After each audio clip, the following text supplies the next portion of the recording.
asking Dr. Tiemann one of the questions that we received earlier. So, where did the original starting population for your colony of mosquitoes come from? Were the insects shipped in from another region? So the two Tarsalis colonies that I know of in California, there's a colony called BFS, which was originally from the Bakersfield field station years ago.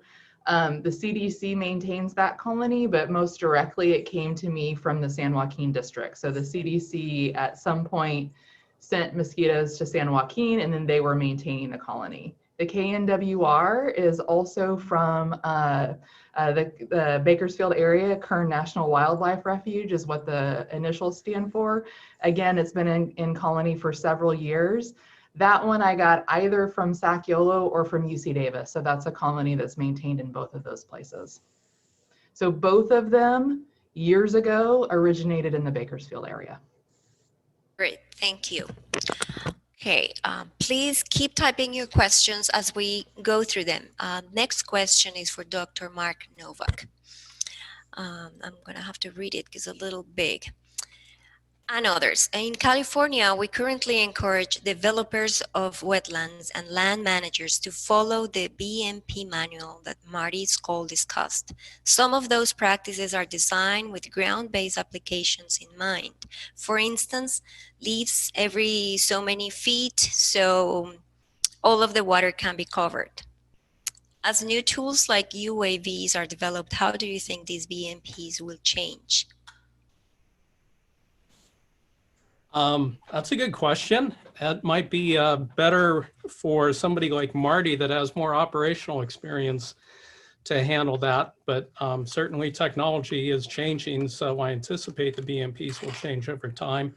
But that's kind of hard for me to predict. So let me defer to Marty on that, or others. Okay. As far as the BMP is changing, there's a couple different factors. One of them too is science is changing on waterfowl's habitats, needs. There's changes within the needs for different types of wetlands, especially here in California and the Valley. And so I think science is driving a lot of it, but definitely the newer technology, the use of not just drones, but even better GPS collection, the abilities to take better field samples and water samples and soil testing.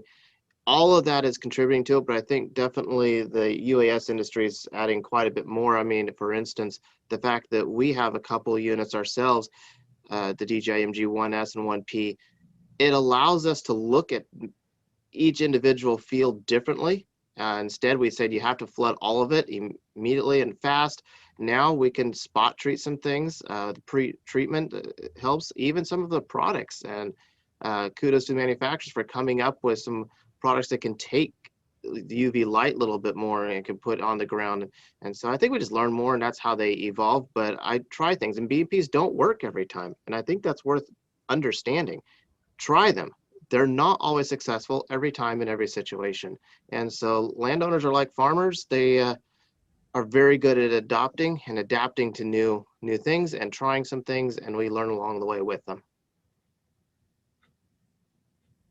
Great, thank you. Is there anybody else that would like to add to this question? Okay. There is one question for Banu. Would you recommend a tote size for the characterizations? And have you seen ground effect of the aircraft, helicopter, drone causing granules to blow out of the tote? Yeah, the ones that we actually used were the ones that you get them from Walmart. These are 18-gallon tote boxes, the storage tote boxes.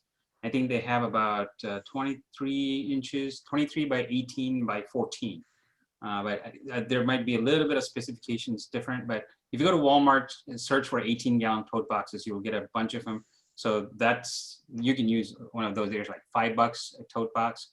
So that worked really well for us in the past. With respect to the granules getting out from the, I think the rotor wash is what you're mentioning. Again, this is actually a factor in drones more than anything else, I would say. But still, that's actually if you have a pan that is smaller, like 6 inches or lower, those are the ones that where you're going to have that problem of granules actually getting out. Again, it depends on the granule, what type of granule. It's a corn cob or whatnot. It'll vary, and the density of the granule also will vary. But to be on the safer side, I would say, why go with those smaller wall that is higher, lower wall pans, and go with the bigger ones like the tote boxes. These tote boxes have a higher wall, so you don't have that problem of the granules actually getting out even through the rotor wash. Even with the helicopter rotor wash, you won't be able to get, I mean, of course, if you're really, really low, right next to the box, that'll happen. But even with the drone, you're not going to attempt to do that. You are going to attempt to be the actual height that your drone is going to be applying in the field. So at that height won't be an issue if the walls are higher like a tote box. Thank you, Banu. I'm going to look at the question box one more time. I'm going to make this last question before I start closing remarks.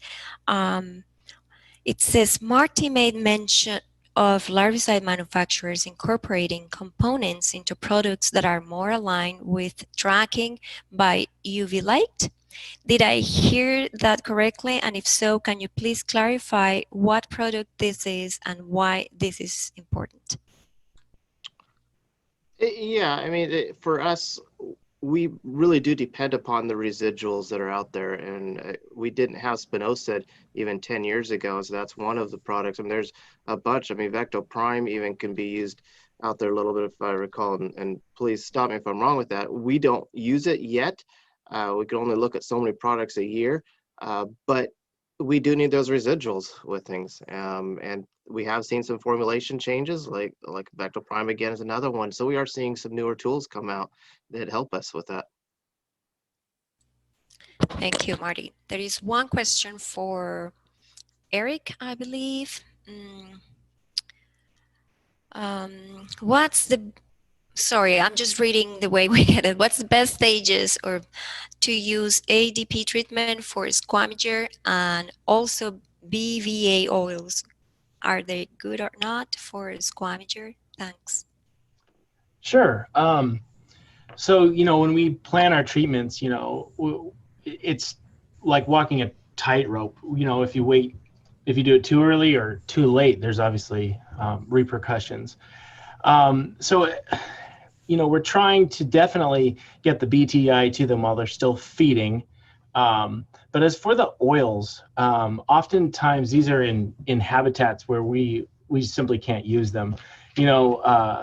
So they're unfortunately not always part of our toolbox. Thank you. I'm keeping an eye on this box, questions and answers. Okay, here's another one popping out. Comparing the cost of the drones, maintenance, and how often you use it in the field, how effective they are, would you say it is a worthwhile investment? And I will let both speakers who refer to drones answer the question, please. I haven't done any comparison as far as like your return on investment. Obviously, if my job is to fly drones, and I highly recommend every district to use drones. No, it's not going to be a replacement of manned aircraft or anything by any means. It's just really just providing another tool to help bridge that gap between ground applications and aerial applications. So I think as of now, it's worth investing in. The other option it does is provide smaller districts that don't have large budgets that would never be able to afford a manned aircraft operation, can open up their toolbox and get some of these drone treatments for their aerial application program. And if anyone else has anything else to add, feel free. Yeah, I'll just add to that. I mean, look, flights get expensive. Anytime we have an opportunity to reduce cost and get better efficacy and efficiency out of something, it's almost just a no-brainer. I would say it's 100% worth it. If you can convince your board to take a 16 to $20,000 chance, yeah, it'll pay itself back in spades. I would definitely say so. Thank you. Another question for Banu just popped up. Have you seen rotor wash from a UAS liquid application blowout droplets in bioassay cups, for example, WDG? That's a good question. Unfortunately, I don't know exactly. It's hard to find out that answer. But if I have to, just by what we have seen with all the truck-mounted aerial applications and droplets, how they are actually behaving, depends on the droplet size first. So if you have really higher droplet size, so 600 microns or 300 to 600 microns, that's heavy droplet size. Those are going to fall straight into, and those are the ones that might have even a little bit of tendency. Again, if you have actually a dry container, bioassay container in the bottom, the chances of that actually getting out is minimal. And if the droplet size is really, really small, so if you have 100 micron or 150 micron droplet size and lower, and those case scenarios, the drone may not be even flying directly over it because there will be a little bit of wind factor involved in it, and they will deposit naturally like you would see in any other application. You have a tendency to be a little higher also. Those situations are not that much of an issue. So to the direct answer, it depends on the droplet size, and to my knowledge, I think we still need to do some tests to understand more about it. But based on other tests that we have done with aerial applications, the tendency would be lower, especially if it is a dry bioassay container that you have placed.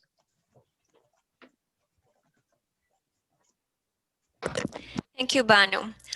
Leanne, can you read the question in the chat you mentioned? Yeah, absolutely. Yeah, please, thank you. So this says, Banu and Andrew, when calibrating a granular drone application, would it help to bury the 5-gallon buckets or totes in the ground so the top is flush with the ground level?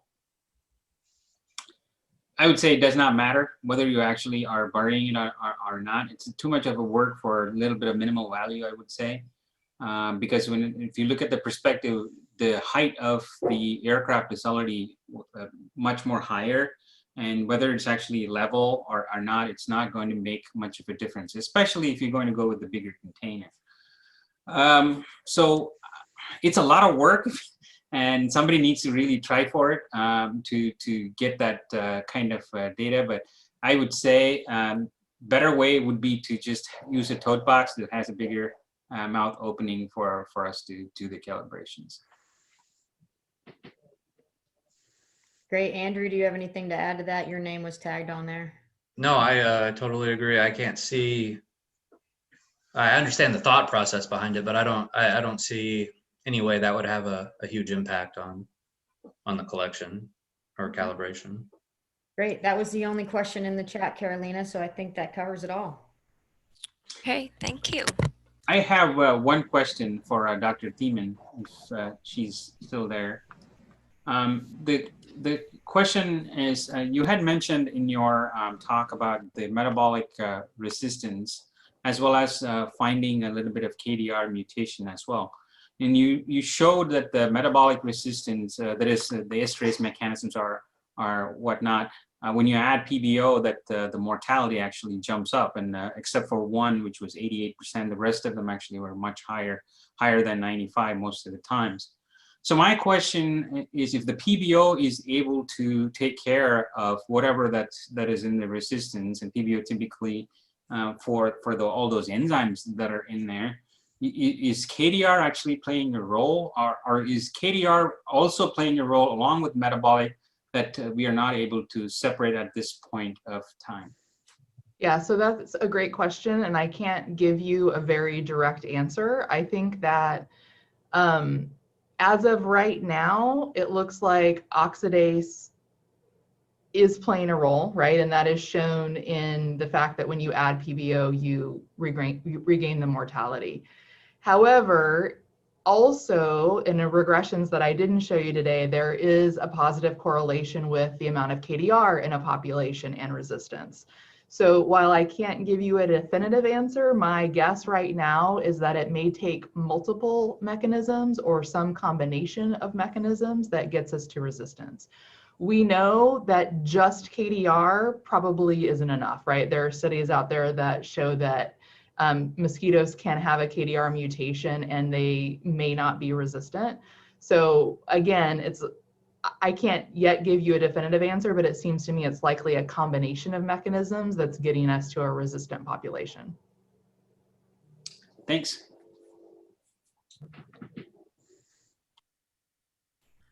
Okay, there is one last question. I think we can make this question. The return on investment for Placer is, this might be just a comment, but I'm going to read it anyway for Joel Butner.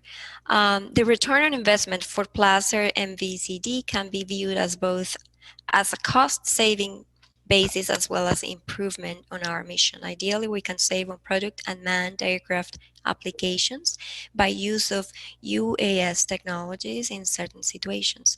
These will take some time to identify and quantify. We are already able to measure less tangible returns, such as improvement in our understanding of applications, access to difficult areas, and improvement on speed of treatment. Thank you, Joel, for your comment. I think those are all the questions. Please correct me if I am wrong, if my team sees another question that we should and have time to bring. Otherwise, I just will thank you again to all the speakers for your time today, for sharing all your experience. It was a great content shared today in this webinar. So I am sure all the attendees who are muted share these feelings. Thank you very much for your time and knowledge. And I just have one thing to add. Again, thank you to all. Your CEU emails will be coming out. I just placed a link in the chat for all attendees, which is another simple form if you don't want to wait for your email, where you follow the link, select your state, and there'll be a form attached to that state that the required information and a CEU quiz. So make sure you fill out those forms, and then we'll be following up with you in the following couple days with other CEU information, including certificates, and letting you know that we took care of the process. Please know there's a lot of you in attendance, so it may take Carolina and I a few days to get through that. So bear with us, and within the next week, you'll definitely be hearing from us about your CEUs and all that sort of stuff. So again, thank you for everybody and all of your time. If you have questions about CEUs, reach out to Carolina and I in the following days. Thank you, Leanne. Okay. Have a great rest of your day. And thank you to all the attendees who joined us today.